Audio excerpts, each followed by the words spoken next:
네, 여러분들 반갑습니다. 평인장입니다. 본격적인 비트코인의 하락 소재가 적용을 받는 시점이 당장 내일입니다. 그래서 25일부터 26일, 27일 잭슨홀 미팅, 잭슨홀 심포지엄이 예정되어 있고 그 중에서 26일은 BJ 파월의 연설이 예정되어 있습니다.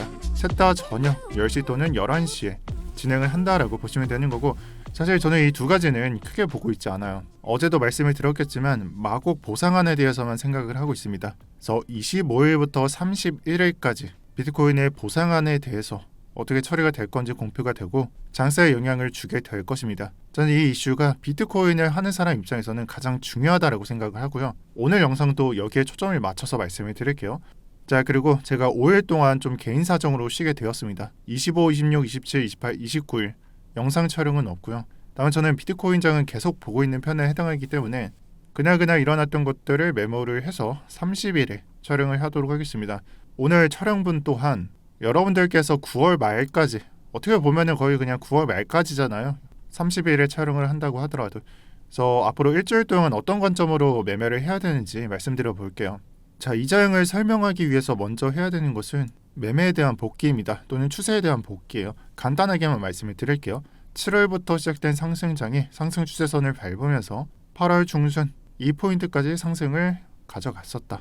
하지만 상승 추세선이 벗어나면서 한 번쯤 리테스트 구간을 가져갔었고, 즉 완벽하게 뚫을 것인지 양봉을 살짝 보시면 되는데 추세선을 약간 붙여놨죠. 이 구간을 가진 다음에 그 직후에 급하게 솟는 장이 출현을 해줬다. 그리고 지금 현재까지 약간 깃발형이나 페넌트형이나 아니면 삼각수렴 형태로 깃대를 만들고 이런 패턴을 가져간다. 이 두 가지 패턴은 전부 패턴상으로만 본다면은 추세가 유지가 되는 그런 패턴이라고 보시면 됩니다. 다만 이걸 그냥 패턴식으로만 해설을 하지 마시고 요즘 장은 패턴보다는 이슈에 의해서 흘러가기 때문에 너무 패턴적으로만 해설을 하지 않는 게 좋겠다라고 설명을 드릴 거고, 딱 지금까지 설명드린 부분이 지난 장을 축약을 해서 설명을 드린 것과 같습니다. 자, 그러면 제가 영상을 촬영을 하면서 9월 초까지 또는 8월 말까지 매매를 하는 이 기간에 대해서 설명을 한다고 했는데 지금부터는 이 부분에 대해서만 설명을 드려볼게요. 비트코인의 일봉 차트, RSI 보지 말고 이동평균선 보지 마시고요. 스토캐스틱만 보도록 합시다. 제가 어떤 말을 드렸죠? 스토캐스틱이 올라가는데, 이런 식으로 올라가는데 차트가 올라가지 못한다라는 것은 크게 올라가는 게 아니기 때문에 지금 현재 장을 정의를 할 때는 약세장에 빠졌다라고 정의를 하는 게 맞습니다.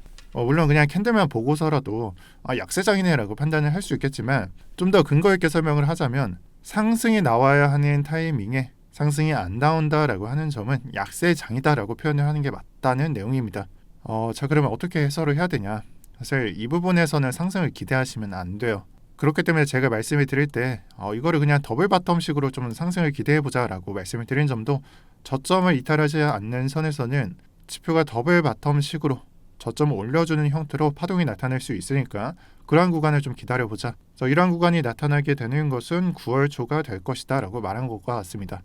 그리고 저는 이 패턴을 지금 현재 해석하는 것도 좀 기억을 해두셔야 되는 게, 이런 스토캐스틱 같은 보조지표가 올라감을 알려주고 있을 때, 암시해주고 있을 때 차트가 올라가지 않는 상황이 정말 여러 번 나와요. 그리고 또 이걸 반대로 뒤집어 보면은 내려가야 하는 타이밍에, 보조지표가 내려가야 하는 타이밍에 많이 내려가지 않는 것도 해당하겠죠. 자, 오늘은 상승을 해야 되는데 약세장에 빠진 이것만 말씀을 드려볼게요. 이 원인에는 여러 가지가 있지만 대부분 이슈나 아니면은 투자자의 심리가 반영이 되어 있습니다. 그래서 이번 차트의 경우에는 마운트 곡수로 말을 할 수가 있겠지만 나중에 여러분들이 이런 차트를 보고 해석을 할 때는 나스닥을 보세요. 자, 비트코인이 올라가다가 내려가고 스토캐스틱이 이런 식으로 올라감을 표시해주고 있을 때 한 중간쯤에서 비트코인이 안 올라갈 때는 대부분 증시와 연관이 돼서 증시가 좀 조정을 받는 장이 많습니다. 그래서 이러한 것들을 좀 여러분들이 알아두시면은 차트를 해설하는 데 도움이 되실 겁니다. 제가 이걸 가지고 미래를 100% 해설할 수 있다고 말씀드린 적은 없지만 여러분들께서 이런 내용을 좀 파악을 해두시면은 미래 차트를 해설을 하는데 도움이 되실 겁니다. 어제 영상에서 반복드렸듯이 이 미래를 우리가 알기 위해서는 현재에 대한 해석이 가장 중요하고요. 그 현재를 해설을 하는데 지금 장에 어떤 이슈들이 반영이 되어 있는지 여러분들이 꼭 체크를 해야 됩니다. 그 이슈 중 가장 빈번하게 이렇게 나타내는 것은 장의 주도권을 갖는 아무래도 메이저라고 볼 수 있는 나스닥, 증시 같은 것들이 이런 때 영향을 받습니다. 지금 현재는 나스닥이라기보다는 마운트 곡세에 해당하는 거고 나중에는 지금 말고 정말 나중에는 이런 장이 표출이 될 때는 나스닥의 차트랑 같이 보시면 된다라고 말씀을 드릴게요. 자, 그리고 오늘의 핵심 주제죠. 마운트 곡스에 대한 얘기입니다. 이 마운트 곡스에 대한 시나리오를 좀 생각을 해봤어요. 일단 팩트는 뭐죠? 마곡 비트코인의 14만 개가량의 물량이 풀린다는 것이에요. 그러면은 마운트 곡스에서 어디론가 향할 것이고요. 제가 알 수 없는 상황에 대해서는 가정을 하면서 접근을 하는 걸 좋아해요. 대부분 이렇게 접근을 하시는 분들은 그냥 수학을 좋아하시거나 아니면 논리적인 걸 좋아한다거나 그런 분들이 하시는 건데 저는 그러는 편입니다. 그러면은 이 마운트 곡스가 누군가에게 주겠죠. 저는 두 가지로 설정을 했어요. 하나는 판결에 의해서 마곡이 투자자들한테 보상을 줄 때 비트코인이 아닌 현금으로 주는 경우에는 거래소에 시장가 매도를 할 수밖에 없습니다. 제가 그러면 일시에 무너진다라는 내용이 되는 거고요. 이게 1-1번입니다. 그리고 두 번째는 뭘까요? 마곡이 보상을 해줄 때 이것도 비트코인을 파는 거겠지만 OTC 거래, 주로 기업이 되겠죠. 기업들한테 개인 거래를 하는 것입니다. 당연히 거래소에 표시가 되지 않고요. 이 외에는 사실 고려할 필요는 없고 거래소에 매도하거나 아니면 장외 거래를 하거나 이렇게 보시면 되고요. 사람들의 시선은 아무래도 장외 거래에 좀 초점이 맞춰져 있습니다. 그리고 판단을 할 때 OTC 거래가 좋다라고 말을 하는데 저는 사실상 거래소의 시장가 매도가 더 좋다라고 생각을 하는 사람이고 이건 왜 그런지는 이유를 들어보시면 아실 겁니다. 자, 마곡이 누군가한테 물량을 넘겼다. 1번은 거래소고 2번은 기업한테 넘겼다. 개인 거래로. 그러면은 이 케이스 바이 케이스에서 영향권이 약간 좀 다르게 나타납니다. 거래소 시장가 매도의 경우에는 25일부터 31일까지 지정된 날짜에 매도를 할 수밖에 없습니다. 그래서 단기적으로 이제 영향권을 갖고 정말 폭발적인 이 영향권을 가진 다음에 종료가 되는 거고요. OTC 장외 거래를 한번 생각을 해보세요. 지금 마운트 곡스의 물량이 풀렸는데 특정 한 사람이 14만 개 정도 비트코인을 들고 있어요.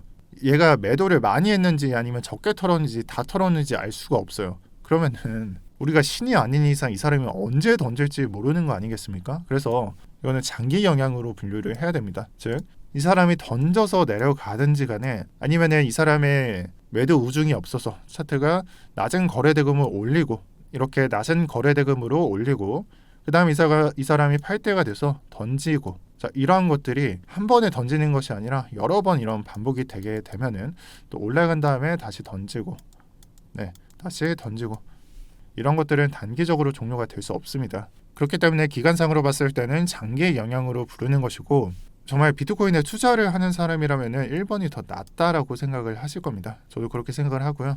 많은 투자자분들은 OTC를 생각을 하고 있겠지만 저는 1번이 됐으면 좋겠습니다. 사실 OTC를 할 것 같긴 하지만 차라리 1번이 낫다라고 생각을 합니다. 단순히 차트만 생각을 해보더라도 3-1과 3-2를 같이 설명을 해드릴게요. 그러면은 자, 생각을 해보세요. 루나발 하락이 언제부터 시작이 됐죠? 5월부터 시작이 됐죠.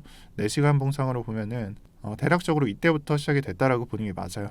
이때도 되겠지만 저는 이 하락분이 얼마나 나왔냐? 50%가 나왔어요. 비트코인 몇 개 던졌냐? 8만 개 던졌어요. 지금 비트코인 몇 개 풀린다라고 나와 있냐? 14만 개에 해당해요. 8만 개, 14만 개.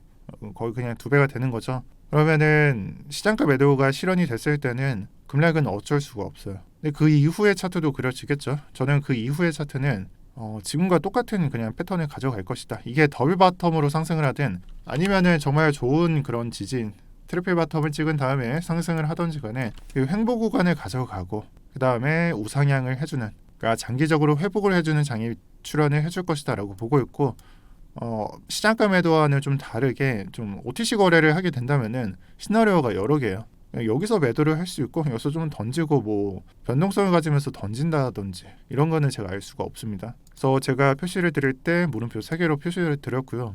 여러분들 31일까지 장을 보실 때는 이러한 것들을 보시면서 그냥 머릿속에 그냥 일단은 가정을 해두세요. 그래야지 차트가 실질적으로 나왔을 때 당황하지 않고 대응이 가능합니다. 그래서 제가 봤을 때는 시장가 매도까지는 대응이 가능하다라고 보지만 정말 OTC 장외 거래를 하게 된다면은 생각보다 진짜 복잡해질 수도 있다라고 봅니다. 이 부분에서 비중을 20%까지라고 말씀을 드렸는데 아래로 떨어진다라고 하는 것은 저 손절할 수 있는 시간이 없을 거라고 봐요. 시장가 매도하면은 아니면은 정말 운 좋게 여기서 매도를 할 수도 있겠죠.